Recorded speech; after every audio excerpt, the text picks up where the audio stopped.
被持家捡到的第2年，我代替持家千金联姻，嫁给了愿意入股支撑江家家业的顾家2少爷顾长风。我被人羡慕，受人致敬，可我知道他并不爱我，也不爱持家真正的千金，他爱他的大嫂，那个同他青梅竹马一同长大，最后却嫁给了他大哥顾长业的女人。我深知这场联姻只是以我之命换来持家重振威望。于是，在嫁给他后，我努力降低存在感，直到顾家长子谋权篡位，在帮助顾家渡过难关，稳定持家地位后，我假死逃离了顾长风的身边，隐姓埋名。却没想到，顾长风为了找我疯了。我是持家的2小姐，但其实只有我和持家人知道，我是被持太太捡来的。2年前京市的一场大雪阻碍了交通和电力，一时间市内陷入短暂的焦灼和绝望中。持家宅新人后，派出了不少人力物力前往支援，而我就是持太太在前去支援的途中，路过满是积雪的乡下小路时，从泥泞的路边捡到的。那个时候我早已衣不蔽体，饥寒交迫，本以为会就这么死在那场数年以来最大的一场风雪里，谁曾想老天不收我，将我抛了回去。于是神来了，持太太将我救上车后，用棉服紧紧裹住我，又将我拥进怀里，我这才得以从失温中缓过来。再睁开眼，便是那碗热腾腾的素食馄饨。哪怕是素食食物，可对于那时饥一顿饱一顿，讨不到一点饭吃的我而言，却是比珍馐佳肴还要美味的食物。那碗馄饨的味道，直到现在我都还记得。自那以后，我便跟在了池太太身边，随着她和其他人一起派发食物。我亲眼看到在天灾人祸下和我一般流离失所的人跪在路边求来往车队的庇佑。每逢这时，我的心总会揪着疼。我比他们幸运太多了。灾区重建后，我随着池太太一同回了池家，直到那时我才知道，这个愿意在寒风中拉我一把的女人，竟是京市内赫赫有名的池家人，那个我可望不可及的位置。因为这一场大雪而变得触手可及，我无父无母，又不知名字，池太太便将我养在身边。又因为是在支援途中捡到的我，便给我起名叫池源。我正式成为了池家的2小姐。池家有一位掌上明珠，名叫池娇，性格温和。在我来到池家后，总是妹妹妹妹的叫。池娇对我很好，好到我们4亲姐妹，她带着我参加各个宴会，教我身为一位千金大小姐的礼仪和举止。只是我始终学不会。直到那天，我无意间路过书房，听到父亲母亲压着嗓音说话，其中夹杂着低低的叹息声。我不知道发生了什么，但我隐约能察觉出来，池家要变天了。我转身回房间，却发现池娇正坐在我房间的沙发上啜泣着，一往有神的眼睛里含着泪。见我回来，她抬起头，目光暗淡。圆圆，家里的公司遇到了危机，听爸妈的意思是要联姻。联姻这个词在我脑中仅仅只有一个雏形，仅仅只是听闻谁家大小姐和哪家少爷联姻，双方公司共同做大做强。可我没有想过，有朝一日联姻会落在池家人的头上。我不想这么早结婚，我也不想联姻，我还有好多事都没有做。池娇拼命摇着头，大颗大颗的泪珠砸在我紧紧握着她双手的手背上，她的语气里带着绝望和痛苦。圆圆，嫁给那个人，我不会幸福的。他有他的白月光，我嫁过去只能做一个名义上的顾太太。那我就替你嫁。我对上池娇惊愕的双眼，朝着他笑笑。反正对方在外省，平常聚会又不参加，没见过你也没见过我。更何况正如你所说的那样，他有他的白月光，那就说明他不在乎嫁过去的人是池家大小姐还是2小姐。既然如此，那我便替你嫁。如果能用我替嫁换取你的自由和池家的安稳，我求之不得。池娇紧紧握住我的手，拼命摇着头，喉中却是哽着，一句话也说不出来。别哭。我抬手擦干她的眼泪。我这条命本该丢在几年前的那片雪地里，是池家救了我，现在也该到了我报恩的时候了。父母在得知我决心要替嫁时，先是愣了愣，随后叹息一声：“我们考虑一下。”我知道考虑的结果，哪怕我再怎么跟池娇亲如姐妹，可终归不是池家亲生的女儿。倘若能用极小的付出换取极大的利润，没有人会视而不见，他们自然也是如此。于是2天后，我得到了准确答复，替池娇出嫁。或许是心存愧疚，父母所给予的嫁妆远比我想象中要丰厚许多，而我的贴身佣人小巧也听了父母的话，随着我一起跟了过去，照顾我的日常起居。我知道这是他们怕我在人生地不熟的地方不适应，哪怕那人对我不理不睬，但有了小巧好歹有了家的感觉。男方那边对池家似乎并不重视，准确来说是对我并不重视，毕竟恐怕没有人在结婚前连对方的面都没见过，甚至连名字都没听过的。我第一次见到顾长风是在婚礼后台，他一身西装笔直地站着，眉眼俊朗，可带着疏离。见我一袭婚纱走过来，他眼神轻蔑地瞥了我一眼，冷哼一声：“我劝你别搞什么小动作。”我朝他扯了扯唇角，没说话。我当然知道不能搞小动作，这次联姻关乎着池家的公司，我就算再冲动也不会选在今天爆发。正想着，身侧传来了一道男声：“长风，马上要结婚了，感觉如何？”我抬眸望去，只见一位长相和顾长风极其相似的男人走了过来，而在他的身侧正伴着一位身着旗袍、眉眼精致、气质温婉的女人。见到我望向他，他牵起唇角朝我笑了笑，转而别过头望向了顾长风，却是没有开口。没什么感觉。顾长风语气淡淡，可我仔细听却能听出有些隐隐有些怒气在，只不过被他压制得很好。见他这副模样，顾长业反倒笑了，拍了拍他的肩膀，意味深长的开口：“没什么感觉是最好。哥奉劝你一句，别去肖想一些你配不上的东西，这对你对我都有好处。言罢，不顾顾长风菜青色的脸，得意洋洋地离开了原地。我瞥了顾长风一眼，自是明白顾长风当下内心在想什么，只是对我来说无妨。我深知这次联姻只是为了救持家一命，其中并无什么感情可言，所以顾长风喜欢谁对我来说都一样，我只需要认真履行好一个妻子该有的职责，用我的自由换取持家的未来就够了。或许是因为顾家有权有势，这次婚礼举办的也格外盛大，哪怕所有人都知道我只不过是名义上的顾长风的妻子，可仍旧也对我笑脸相迎，完全避开了那层要破不破的窗户纸，不过是为了一个表面功夫罢了。我这么想着，朝着那群笑面虎皮笑肉不笑的弯了弯唇角。流程走完已经是下午，我脱下婚纱捶了捶有些发酸的腰，手机适时的亮起，是迟交发来的。圆圆，顾长风没对你怎么样吧？放心，一切安好。我简单打出这几个字后，将手机放在一边，只听房间门蓦地被人敲响，下一秒顾长风不冷不热的声音在屋外响起：换好衣服就抓紧时间出来，别这么磨磨蹭蹭的。我翻了个白眼，轻哼一声后拎起包包打开门，迎上了顾长风望向我的眼神，语气同样不冷不热。顾少若是嫌我磨蹭，先走便是，似乎是有些不满我对了回去。顾长风张张嘴刚要开口，却只听不知从哪里溜进内场的小记者开口：顾少爷，池小姐，你们看上去感情真好啊。刚要到嘴的话被人这么一顶，顾长风拧着眉瞪向小记者，一时间竟然连后台不让记者进这件事都抛在了脑后，满眼都是。你是不是瞎了？哪只眼睛看出来我们之间感情好了？我却是朝着他笑了笑，没有否认却也没有承认，扯住顾长风的袖口，对着小记者点点头：这里不让记者进，抓紧时间出去吧。待小记者走后，顾长风一把扯开我的手，眉目冷淡的像是结了一层冰。别以为这样我就会喜欢上你，那自然更好。我敛了笑容，神色淡淡，你我都知道这只是商业联姻，我安分守己做好你的妻子就好，所以无论你有多爱裴锦，我都不介意。我只有一点要求，别闹到夫人那里，我只能尽一个妻子应尽的义务，不想你事后传出让人议论的绯闻，还要我给你擦屁股。言罢，我看了他一眼，转身离开了原地。我知道顾长风一直对裴锦嫁给顾长业耿耿于怀，而这种格外微妙的关系，倘若处理不好，会将我置于风口浪尖上。我得先保住自身在顾家的位置不受动摇，才能给池家带来利益。坐上车后的半个小时，顾长风走了出来，身后跟着的赫然是裴锦和顾长业。顾长风的脸色一如既往的不太好，见他上了车，我也没有多问。车子一路行驶，回到了顾家给我们在市中心买的大平层。池原，我劝你乖乖摆好自己的位置，什么能要，什么不要能要，你最好心里有点数。我这辈子都不会喜欢上你这种女人的。这是顾长风在车里说过的话，听上去刻薄又冷酷无情，可我内心却没有分毫波澜。直到夜晚睡下，顾长风都没有对我说过一句话，甚至连同房都没有，抱着被子去了次卧睡觉。我知道顾家有一个一直延续下来的不成文且令人唾弃的老祖宗规训，那就是第二天顾家会派人来看新婚之夜是否滴血，是否圆房。哪怕我真的很想敲开那些人的脑袋，看看这么一个陋习怎么能传到当代21世纪的，可我明白，只要嫁入了顾家，就得照做。而今夜不能同房，明日就无法给顾家派来的人交差。顾长风着实是给了刚进顾家家门的我一个下马威。秉着既来之则安之的心态，我选择关了灯睡觉。这一夜，我再次梦见了我来到池家前苟延残喘，靠着捡废品和垃圾生活的日子，睡桥洞和流浪狗抢吃的，在暴雪天衣衫褴褛冻得瑟瑟发抖。这些在外人看来觉得不可思议的事，却是我不知重复了多少年的梦魇。若不是池家，我恐怕早已冻死在了那年寒冬。一觉醒来，天光大亮，门外传来了动静，不一会便有人不顾我还在床上，便推开了门。我望向来者，坐起身，语气平静：您未经允许擅自推门进来，有些不合礼数了吧？我是多年伺候在顾老太太身边的管家，今天进的也是顾家的门，哪里不合礼数了？老太太笑着，笑意却不达眼底。她冲我伸出手，侧身示意让我下床，她要检查床铺。我盯着她瞧了半晌，突然笑了，赤脚下床，顺便掀开了被褥。您请。趁着老太太凑过去瞧的空档，我瞥向了正站在门口一身睡衣好整以暇看戏的顾长风，意味深长地看了他一眼，耳边传来老太太惊喜的声音：落红了，落红了，可以跟太太说了。于是顾长风的脸色以迅雷不及掩耳之势迅速黑了下来。我得意地朝他挑挑眉，换来他一个怒气冲冲离开的背影。送走老太太，顾长风堵住了想要折回房间的我：你在床上动了什么手脚？我双手环胸靠在墙壁上，神色如昨天那般淡然：什么手脚都没有啊！你要是不信，要不要现在拿着床上的那点血迹和我的血型比对一下，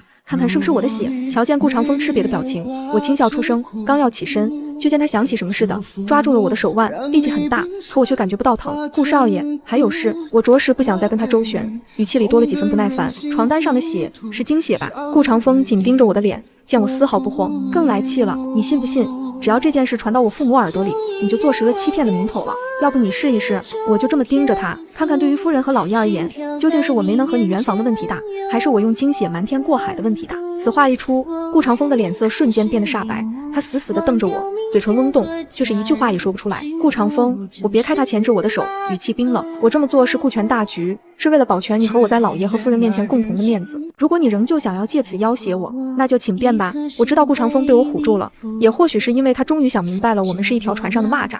于是接下来的几天，我们两人相安无事的度过，除了他将主卧留给我，始终坚持无论如何也不踏进一步这件事。小巧曾在某天问过我，二小姐，嫁给一个不爱你的人不是很痛苦吗？你为什么还要嫁呢？他不懂我心系持家，为了持家可以付出自由的心，但他顾念着我，因为他只想让我开心。我觉得有小巧在身边，身处顾家的日子也没有这么难熬了。转眼间到了例行回老宅吃团圆饭的日子，顾长风在出门前深深望了我一眼，什么该说，什么不该说，你知道的。我自然知道，况且我也不想因为我和顾长风之间的矛盾而惹了顾家人不快，毕竟不管再怎么样，顾长风也始终都是顾家人，我只是一个需要被顾家托举撑腰的外来人罢了。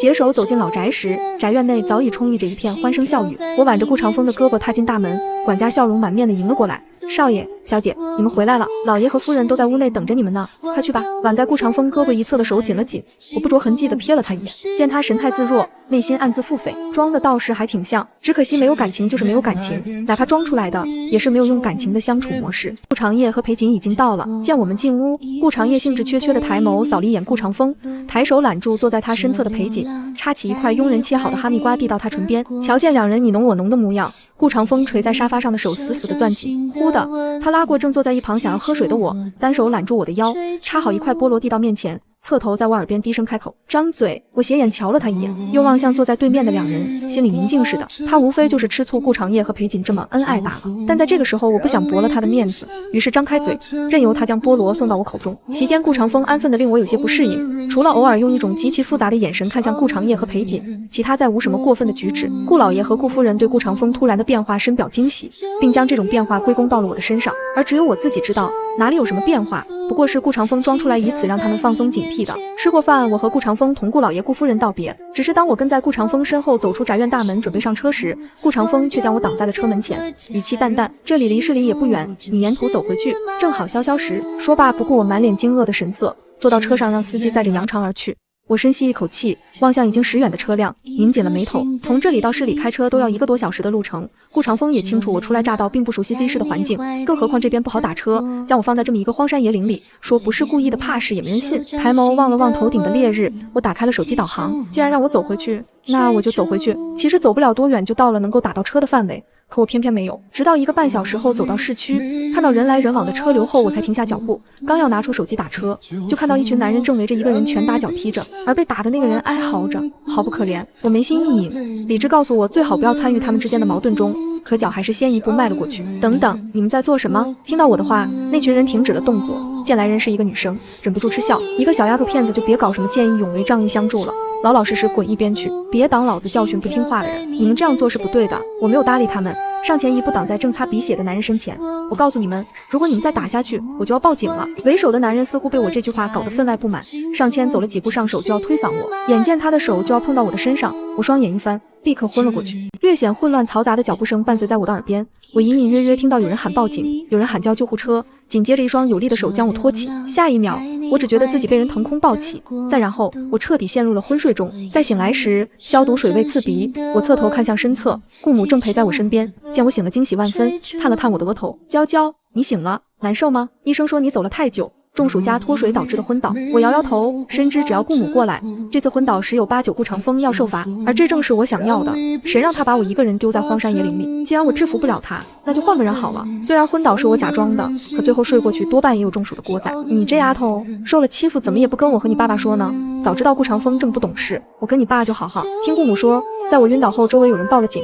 随后那群小混混进了警局，救我的那个男人在顾母来到医院后也去了警局做笔录。顾父在得知我被顾长风丢下，自己走了1个半小时才走到市区时，狠狠抽了他几鞭。在他们看来，顾长风丢下我本就是他的不对，打几鞭子算得上心慈手软了。我在医院住了1晚，医生再三确定我没有什么事后，这才放我回家。顾长风在挨了几鞭子后，似乎意识到了自己错了，在接下来的几天里对我的态度比先前好了许多。这种改变持续到了1个月后的户外马术活动，应其他家族的邀约，顾长业和顾长风各带了裴瑾和我前去参加。我从未接触过这些，在持家的这几年，持教的确教了我许多东西，可我真正学会的却是没有几种。因此当顾长风牵着一匹马走到我面前时，我开口，我有一些累了，你们去吧。顾长风狐疑的目光上下打量着我，刚要答应，只见顾长业已经带着裴锦上了马，眼见顾长风眼睛一眨不眨地盯着他们看，我内心道完了。果然下一秒，顾长风朝我伸出手，语气冷冰冰的：“来这里就是为了骑射的，不上马还怎么骑射？”叹了口气，我搭上了他的手，借着他的力上了马，如顾长业将裴锦圈在怀里一般。顾长风带我坐上马后，踩着马蹬上了马，只是他并未顾及我的感受，反而自一开始就将速度加到了最快，马儿如一支离弦的箭一般冲出马场，朝着森林拔蹄而去。我被颠得有些想吐，瞪了一眼满心满眼只知道追顾长夜的顾长风，腾出手用力拍了拍他的胳膊，哪知他压根不为所动，直到前方出现已经停马休息的顾长夜和裴锦时，这才放缓速度。下了马，顾长风握着缰绳走到了顾长夜身边，语气不善：“顾长夜，敢不敢跟我比试一把？”比什么？顾长夜一脸不屑：“就比骑射。”顾长风晃了晃手中的剑，这次主题本来也就是骑射，那就比骑射，谁捕获到的猎物最多，谁就赢了。好啊，顾长夜欣然答应，将裴锦扶上马后翻身上马，那就来吧。没有人发现我，也没有人在意我，我也乐得如此，靠着树干缓缓坐下。我看着他们三人骑马朝森林中奔去的背影，缓缓闭上了眼睛。我做了一个梦，梦里还是我被持家捡到钱的生活。我梦见我的父母死于没钱治病，因为我是女儿，亲戚朋友都不愿照顾我，觉得我是个累赘。我一路从我的故乡走到歪市的边界处，就在那里，那个冬天，我遇到了愿意朝我伸一把手的持家人。我是被冻醒的，醒来时已经是月上枝头。我揉了揉惺忪的睡眼，下意识想要掏出手机，却记起手机在我换衣服时顺手锁在了更衣室里。我抬头望了一眼天空中的月亮，大致判断了一下当下的时间，环顾四周，静悄悄的，唯有风吹过树梢的声音，就好像所有人都将我遗忘在了原地一般。在反复确认自己是真的被遗忘了以后，我摸了摸已经有些饥肠辘辘的胃部，开始找木柴生火。毕竟被人遗忘是小，肚子是大。就在我钻燃了木材，并下河从河中捞出一条肥美的大鱼架在上面烤时，不远处响起了窸窸窣窣的声音。紧接着，一只狼从丛林中钻出，两眼放光地望向我。这个季节在这种森林里总能碰到许多野生动物，这点无可厚非。只是我没有想到我会在这种情况下遇到，尤其是手边完全没有任何趁手的工具足以抵挡的情况下。深吸一口气，我将用来插鱼的尖头木柴拔了下来，一人一狼就这么对峙着。下一秒，那只狼以极快的速度朝我冲过来，我一个闪身，手里的木柴狠狠插进了它的脖颈内。只是木柴毕竟太小，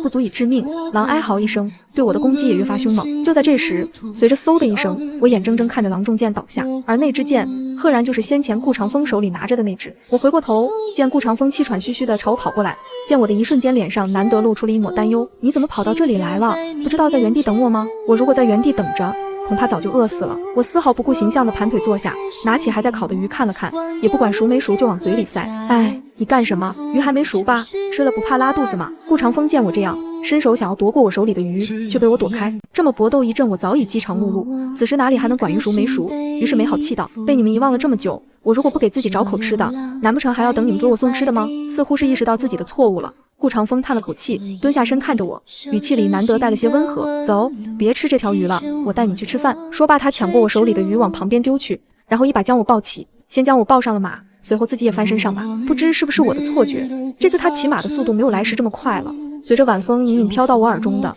还有他小声说的那句对不起。只是此时的我又累又饿，能做的就只有一动不动靠在他怀里，尽可能减少体力的消耗。不知道顾长风积攒起来的愧疚感终于爆发，他难得的开始对我嘘寒问暖了起来。只是我深知不管怎么样，他爱的人都不是我，对我的嘘寒问暖不过只是他觉得对我充满了愧疚罢了，只是基于道德和伦常的最基本的行为举止而已。接下来的一段时间过得很快，我开始在家看持交发我的关于企业管理的资料，想要借此能够多帮持家一些。而顾长风也一改常态，开始每天定时定点回家吃饭。我们似乎终于得以开始像一对真正的夫妻那样生活。日子就这么一天一天过去。某天顾长风再次回到家时，手里拿着一份邀请函。见我坐在餐桌前，他将邀请函递给我。邱家邀请我们参加晚宴，就在明晚。衣服我已经让小巧拿到后给你熨好，挂在衣帽间了。配套的首饰也派人送了过来，你等一下可以看看。我点点头，并未开口。顾长风见我不说话，便也不再开口，安静地吃着饭。我知道邱家，听持交说，邱家是除顾家外的龙头老大。若是说顾家是掌握Z市金融的命脉，那么邱家就算得上掌握了Z市经济的命脉。邱家举办晚宴，顾家到场是必须的，毕竟无论在生意场上如何，表面功夫还是要做足的。第二天，我一身墨色旗袍，挽着顾长风的胳膊，踏进了邱家的宅院。宅院内一片灯火通明，歌舞升平，一片欣欣向荣的好景象，却总让我有一种莫名其妙的割裂感。这片言笑晏晏、推杯换盏的美好景象，是用多少无数家庭的痛苦换来的呢？我轻轻摇摇头，努力让自己将这个念头脑海中驱赶出去。既然已经来到了这里，倘若再去想别的，只会加剧不公的痛苦。侍者端着托盘迎过来，顾长风拿下2杯香槟，将其中1杯递给我，我抬手接过。这段时间我也练就了一些喝酒的本事，只是我深知我的酒量，在这种情况下自然也不敢喝太多。身侧的男人身形猛地一挺，我抬眸瞧过去，果不其然，顾长业正和裴瑾端着酒杯和周围的宾客谈笑风生着，只是他们似乎并没有发现我们，反倒是顾长风始终眼睛一眨不眨地盯着他们2人看，直到聚会进行到一半，顾长业和裴瑾消失在人群中，顾长风这才舍得将目光从裴瑾的身上移下来一分。只是当我刚想去露台上透透气时，伴随着几声格外突兀的枪声和头顶的水晶灯爆裂的声响，周遭骤然陷入一片黑暗，尖叫声、叫喊声此起彼伏地在耳边响起。人们纷纷跑到门前想要逃离，却发现门不知何时早已紧闭。有人推了几下没有推开，唯一有反馈的只有门外咣啷作响的铁链声，门被人从外面绑上了。随着又一声枪响，全场骤然变得鸦雀无声。下一秒，一束灯光打在满脸惊慌失措的裴瑾脸上。直到这时，大家才发现原本待在顾长业身边的裴瑾不知何时被人掳到了台上，双手被人钳制着，脖梗处一把开了刃的刀直直对着他。我靠在罗马柱旁，耳尖听到有人正朝我这边靠过来，可顾长风在这边，我不敢随意乱动，只能任由那人用布捂住我的口鼻，挟持着将我一并带到了台上。在见到我出现在台上的那一刻，我看到顾长风的眼中闪过一抹惊愕和不可思议，而我只是静静地看着他，听到我身后的劫匪对着他问出的那句：我们已经在院内周围埋上了炸弹，想让所有人活命，2个人只能选一个，然后给我们1张去国外的机票，另一个人等我们过了安检自然会放了。而现在，顾二少，你要选谁？周围死一般的沉寂，劫匪的刀抵在我的喉咙处微微用力，落下了一道红痕，啜泣声从我身侧响起。目光所及之处，裴瑾不知何时早已泪流满面。我再次望向顾长风，见他紧紧盯着渲染欲泣的裴瑾，唇角淡淡扬起了一抹笑。果不其然，他几乎未经思考就冲上前大吼道：放了裴瑾！似乎在这个节点，裴瑾并非他的家人，而是他的爱人。好啊！劫匪仰天长啸，趁所有人不注意，伸手将裴瑾推了下去。我看到站在最前面的顾长风眼疾手快接住了裴瑾，敛了眸子。我深知在这里靠不住所有人，唯一能靠的只有我自己。此时哪怕不想暴露，也恐怕不行了。待身后的劫匪恍神之际，我一个转身擒拿，将刀夺到自己手里，反手对准他的左右肩膀各一刀，鲜血溅到我的脸上，温热的，就像那年我走投无路第一次做自己动手捕获动物杀来吃一样。我听到有人尖叫，可我什么都顾不了了，对着第2个劫匪又是2刀。就在这时，我听到裴瑾大喊：小心！只是话音未落，一阵剧痛袭遍全身，我低头，腰腹间的布料已经被鲜血浸湿，再然后我眼前一黑，彻底昏死了过去。这是我自来到这里第2次住院了，子弹穿透了腰腹。医生遗憾地对我说：很抱歉，我以后将失去了做母亲的资格。我却是笑了，正如我所愿，我本就孤身一人，在这世间上无依无靠，若是能生出孩子，还平白无故让一个新生命陪我一起吃苦，不如从源头就遏制住。我听到门外顾母顾富山顾长风巴掌的声音，又听见邱总耐心劝说，并且对我给予感谢的声音。也对，我那2刀虽然死不了人，但至少也能让那2个人短暂失去自由行动的能力，不至于威胁到其他人。事后邱总也报了警，连同埋在庄园内的炸弹也一并拆除了。众人都将目光转移到了我的身上，称我有勇有谋。邱总自然深知我这一举动其实维护了一众上流社会的制度平安，自然对我感谢有加。很快我的英勇事迹就传遍了整个鸡市，而顾父顾母以顾家出了这么一个好儿媳为傲，非但没制止，反倒买了推广，将这件事彻底散播了出去。我知道顾长风对我很愧疚，从他无数次站在门口要进不进，欲言又止的态度就能看得出，但我不爱他，所以我不期盼他的愧疚。小巧在看到我的一瞬间双眼通红，想要说些什么，瘪了瘪嘴，却是把话咽了下去。我知道他想说：小姐，别这么不把自己的命当命，可我这条命本就不值钱，丢了也无妨，枪伤需要好好养。顾长风嘱咐小巧一定要按时给我做康复餐。我知道公司很忙，最近顾氏集团似乎出现了动荡，顾长风忙得脚不沾地，只能拜托小巧好好照顾我。而也就在这段时间，我接到了池家的电话，由于顾氏集团不稳定，对于池家态度不明，导致那些曾和池家有生意往来的集团纷纷对于是否要续约持观望态度。池娇告诉我，父母其实想求我帮忙问问顾长风的态度，但是听说我刚受了伤，最近身体很差，又不敢贸然询问。我得知这件事后，自然一口应下。倘若池氏集团真的在这个关键节点倒下，这个世界上就会真的失去一个体恤员工、爱发善心的好企业。最近正值顾长风的生日，想到这里，我拜托小巧帮我打听一下顾长风喜欢什么，送礼自然要送到别人的心坎上。帮我跑腿的是陆袭，也就是那日我阴差阳错救下的那个男人。那日他送我去医院，被顾父顾母看到，得知他在找工作，又见他才华横溢，便收他进了公司。我们一直都有联系。这个比我小2岁的男生格外有感恩之心，也有一种我羡慕的冲劲和敢拼敢干的韧劲。在得知我需要跑腿后，他主动要求和小巧一起去商场买来了我想要的东西，一枚西装袖扣。我这人不懂什么琴棋书画，也不讨人喜欢，但照着顾长风所需要的或者是喜欢的采购一定没有错。很快便到了顾长风生日那天，我的伤恢复的差不多，便也一同参加了晚宴。宴席过后，我一边思考着该如何探探他的口风，一边在露台前找到了他。此时他一身酒气，正拿着一枚袖扣发着呆，连我靠近都没有听见。而我一眼就瞧出了那枚袖扣是裴锦送的，质地光滑，不似我的这般出彩，似乎相比我的这枚更配得上他。可我不能止步于此，就算是为了持家，手里的这份礼物我也得送出去。于是我没有经过太多思考，上前将袖扣递给他，轻声说了一句生日快乐。我看到他在看到我手中的袖扣时愣了愣，旋即脸上恢复了一贯漠然的神色，接过我手里的那枚袖扣，打量了半天后，不知究竟是手滑还是故意，那枚袖口就这么从手间滑落，直直地掉到了草地上。我听见他说，我知道你为了什么而来，但我若是不同意，你能怎么办？你觉得这一枚袖扣能抵得上顾氏集团的利润吗？我直勾勾地盯着他，半晌开口，那我就用能够抵得上的东西来换。听了这话，顾长风愣了半晌，突然笑了，你有什么值钱的东西吗？我的命。我就这么看着他，拿出了我一只防身的匕首架在脖子上，倘若我能用我的命来换取顾家和池家继续合作，那么我这条命也算得上值钱了。顾长风盯着我架在脖子上的刀看了许久，久到我的手微微颤抖，沁出了些冷汗，他才缓缓开口，我知道了，不就是继续合作吗？顾家从来没有说过不和池家合作，倘若池家是因为那些捕风捉影的事而来，你让他们尽管放心。听了他这话，我放心了，点点头，好。言罢，我收回手中的匕首，转身头也不回地离开了原地。从那以后，顾长风对我的态度再次回到了原来不咸不淡的样子，但我并不在意，嫁给一个不爱自己也不爱的人，自然不会对他的态度抱有任何看法。只是我没想到的是，原本如火如荼的顾氏集团争抢战会以顾长业谋权篡位而告终。那天正值顾长风被调去外派视察外省的项目的时间点，家中只留了我一个人。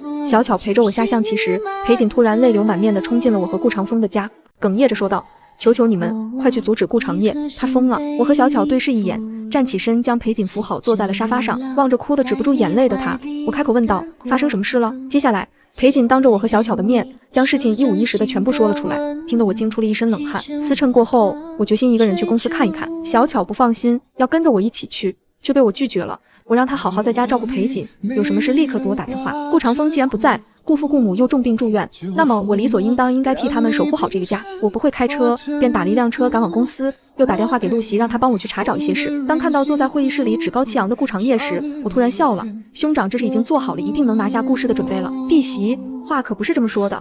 顾长业得意洋洋地朝我挑了挑眉，悄悄桌面，我只不过是用能力拿下来了顾氏，怎么从你口中说的我倒像是用了些不正当的方式呢？我拉开一旁的椅子，隔着办公桌坐在了他对面，以手质疑。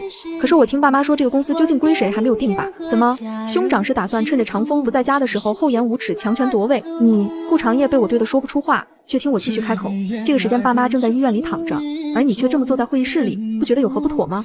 有何不妥？在父母住院的时候打理好公司的一切事务，不正是为人子女应尽的责任吗？顾长业轻嗤一声，望向我的眼里带着不屑，弟妹不会是以为长风赢不了我，所以心有不甘才这么说的吧？我笑了笑，所谓公平公正，就是两个人一同比拼，先顾长风一头算什么本事？有没有本事？你等一下不就知道了。顾长业话说完，拍了拍手，随后从门外走出了几个彪形大汉。那几个大汉像是提前收到了指令一样，一进门就将我团团围住。我抬眼瞧了他们一眼，目测个头与体型是我当下能打得过的。既然事情已经闹到这种程度，我自然也不需要再给他们面子。我所拜托陆袭所查找的资料恰好发到了我的手机上，翻看了一眼，确定无误后，我朝着他们挥了挥手机，上面赫然是我已经拨出的110，似乎是见已经撕破了脸，也见我已经报了警。顾长业朝他们使了一个眼色，于是那几个大汉将我团团围住，不管怎么样都是要坐牢，我也不介意再多加一项罪名了。顾长业朝我笑了笑，眼神阴狠毒辣，给我打。紧接着如雨点般密集的拳头朝我挥了过来，我深吸一口气，在仅有的有限空间里躲闪着，却还是由于空间狭窄而挨了几拳，其中一拳正好打在我的伤口上。我倒吸一口凉气，疼得眼前直冒金星，还是死死地咬着牙关不让自己闷哼出声。我身上的这些伤痕和我手机里的资料将成为定下顾长业罪证的又一项证据，所以我必须坚持到警察来。直到最后，我们每人身上都挂了彩。当警车的声音回响在楼下时，我松了口气，望着向我奔跑而来的人，眼前一黑，当场昏了过去。我总觉得自己做了一个很长很长的梦，梦里我的亲生父母都还在，而我考上了一个很好的大学，念了自己最喜欢的专业。梦醒时，嘴唇一侧的伤口还隐隐作痛，我侧头朝旁边望去，却是看到了顾长风担忧的脸。待对上他的眼神时，我猛地一怔，脑海中回想起了昏倒前最后见到的人。那个人影熟悉，但本不该在这个时候出现在这里。那个人就是顾长风。思及此，我别过头不想去看他，却听他轻声开口：顾长业被捕了。陆袭也陪同一起把顾长业给父母下毒，以至于住进 ICU 的证据交了出来。你救了我们顾家，我不知道此时该以什么表情来回应他。我只知道我本不该与顾家有这么多牵扯，但身为顾家的一份子，我却理所应当有维护顾家的这份责任。顾长业被捕后，裴锦一时之间没了依靠。我觉得顾长风始终对裴锦念念不忘，与其等着他开口，不如我主动提出将裴锦接到家里来，还能卖他一个人情。哪知那天我跟他在院内喝下午茶时提到此事，他却满脸不悦。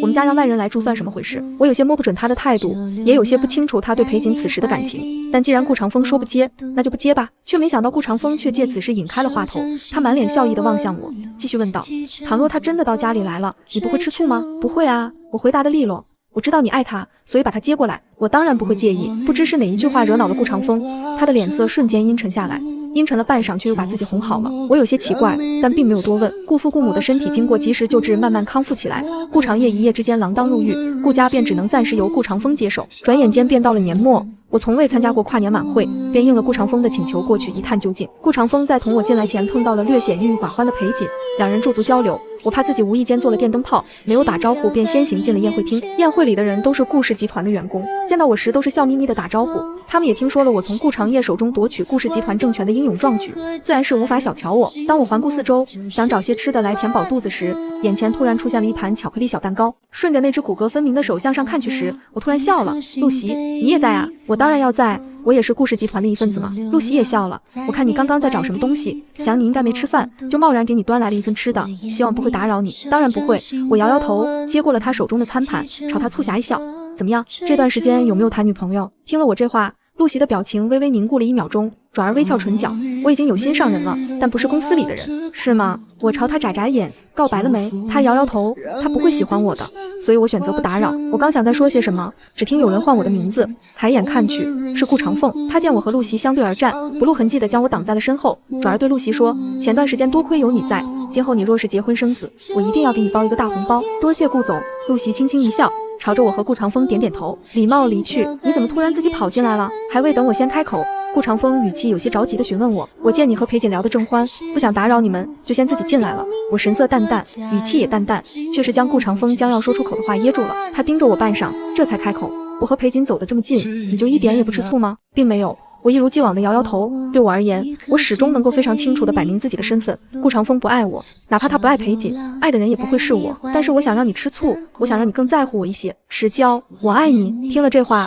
我蓦地瞪大了眼，对上了顾长风真诚的眸子。我觉得我可能是听错了，顾长风怎么可能会爱我？我不知道此时我该作何表情，但行动先于我的大脑。我推开了他，并且告诉他我们不可能。我深知若只是做一个名义上的夫妻，我能陪他演好这出戏，但我本身就是一个没有心的人，所以任何人都无法从我这里获得爱。那晚以后，顾长风就去了国外出差，直到1个月后才回来。只是自从他回来后便一病不起，饭也不吃，药也不吃。家中的佣人都被他从房间赶了出来，朝我吐苦水，让我进去劝一劝。我本不想见他，但见佣人为难成这个样子，我只好揽过了给他端饭送水的活。房间里的他正静静躺在床上，皮肤白皙，脸颊微微泛着红，气血比我还足，哪里有生病的样子？我叹了口气，你想见我也不至于说出这么一个拙劣的谎言，但若是不这么做，你就会不见我。顾长风见我坐在床前也不装了，坐起身从身旁的抽屉里拿出一枚小匣子，献宝似的朝我掀开。我垂眸望过去，里面装着的赫然是那晚他丢掉的我送给他的那枚袖扣。我垂眸没说话，只是抿了抿唇。见我不开口，顾长风便自顾自地说：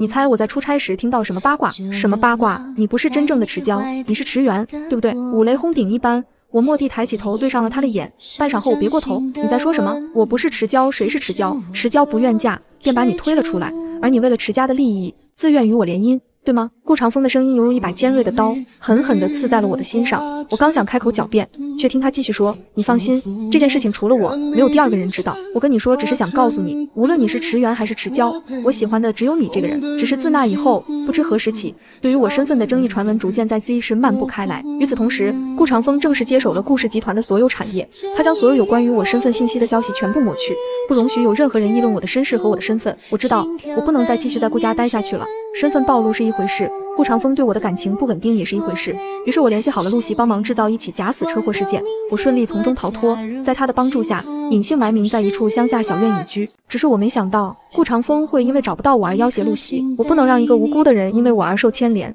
于是我几经纠结下，还是回到了顾家。当我走到顾家宅院门前时，对上顾长风的双眼，那双眼里没有责怪，只有担忧和心痛。我有想过回到顾家后面临的是什么，只是当那封闭的宅院、封好的桌角、不锈钢的碗筷出现在我面前时，我还是忍不住轻笑出声。顾长风就像一个无头苍蝇一般将我圈养在了这座宅院里，日日讨我欢心，只是怕我再像以往那样做出假死的举动来。可是他不知道的是，我的心早已经因为他这一番举动而变得死气沉沉了。即便我对他态度如常，甚至直言嫁给他只是为了持家的产业，他仍旧不为所动，甚至在我窗前站了一夜，第二天发了高烧。他的爱偏执又笨拙，让我承受不起，我只得日日夜夜坐在窗前，看着庭院里凋零的树叶，心里像长了草似的，荒凉无比。小巧见我如此心灰意冷，不免干着急。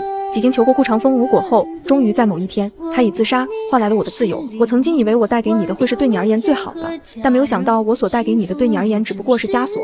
看着小巧的坟墓，顾长风轻声开口：小巧在去世之前跟我讲过了你的一切，他讲你过得有多么痛苦，自由对你而言是胜过生命的事情，所以如果真的不想在我这里待下去，我愿意放你自由。我深吸一口气，努力憋回眼中的泪水，这份自由是小巧用生命换来的，我不能辜负。望向他，我生平第一次真诚地道了一句谢谢，然后转身头也不回地离开。我和顾长风正式办理了离婚，根据合约规定，他在离婚后仍旧会以持家女婿的身份继续支援持家，而我用着手头的积蓄真正改名换姓，重新回到我曾经隐姓埋名的小村庄，彻底奔向了自由。